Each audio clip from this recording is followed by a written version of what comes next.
That was music, fanfare for the common man. I like to think of it as fanfare for we the people, because that's what this is all about. We the people, the problems we're having, and where do we get those answers? I'm going to give you the words of a famous political leader and see if they don't sound familiar. Laws, just and unjust, may govern men's actions. Tyrannies may restrain or regulate their words. The machinery of propaganda may pack their minds with falsehoods and deny them truths for many generations of time. But the soul of man, thus held in a trance or frozen in a long night, can be awakened by a spark coming from God knows where.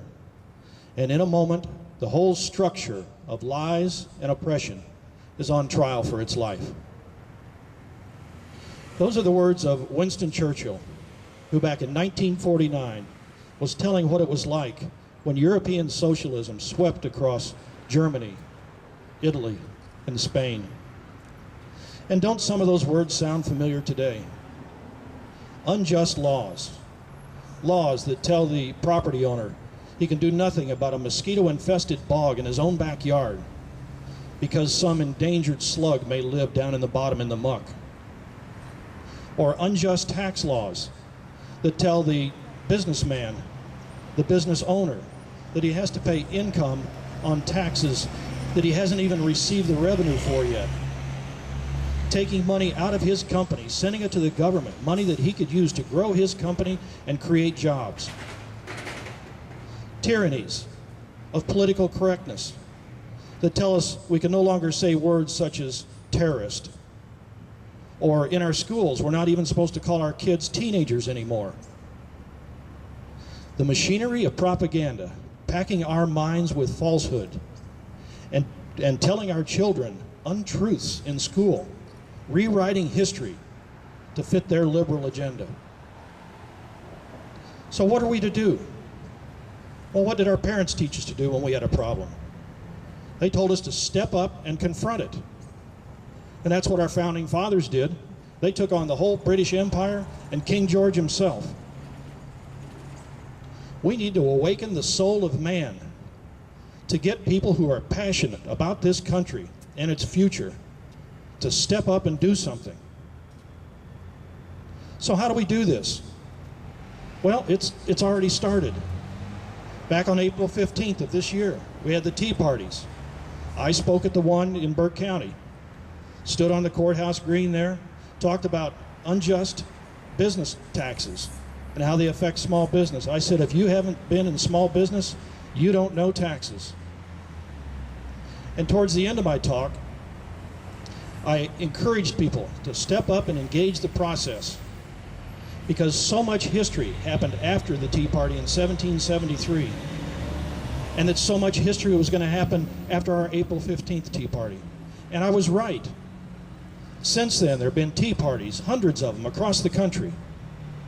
We've had the town hall revolts, where our elected officials came back and were held accountable for what was going on in Washington, and it wasn't pleasant.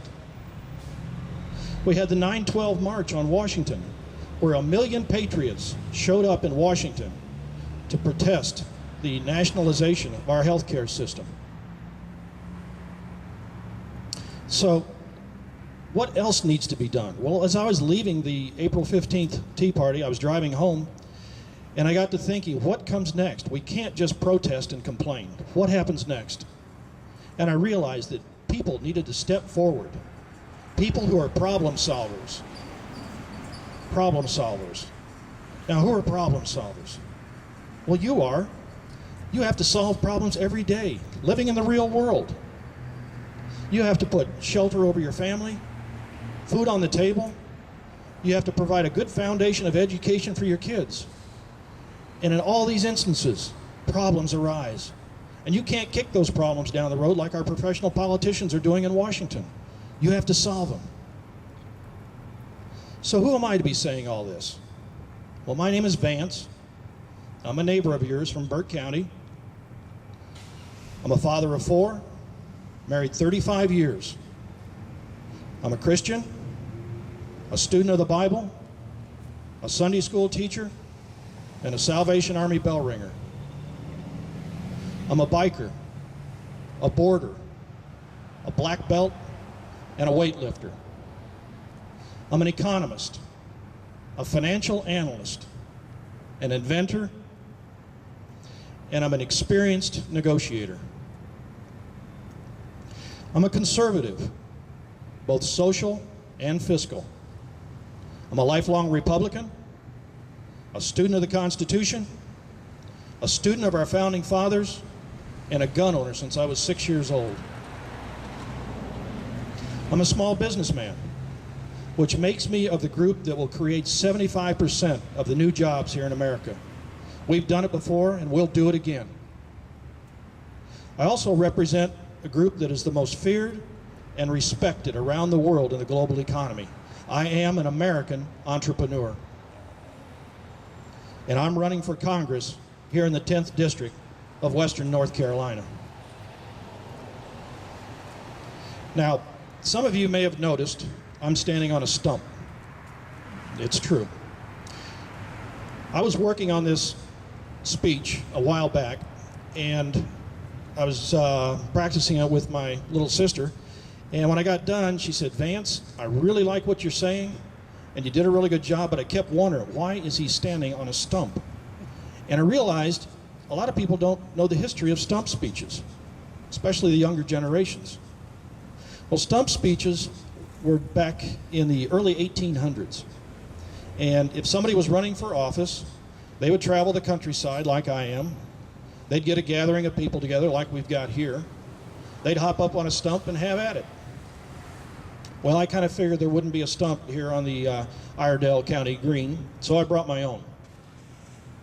Now, you'll notice on the front of this stump, there are 3 words.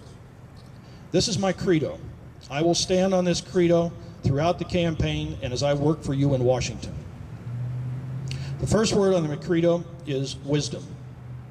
Wisdom is made up of knowledge, experience, and common sense.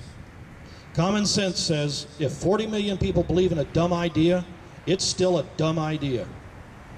And we have way too many dumb ideas coming out of Washington right now. Second word is fairness.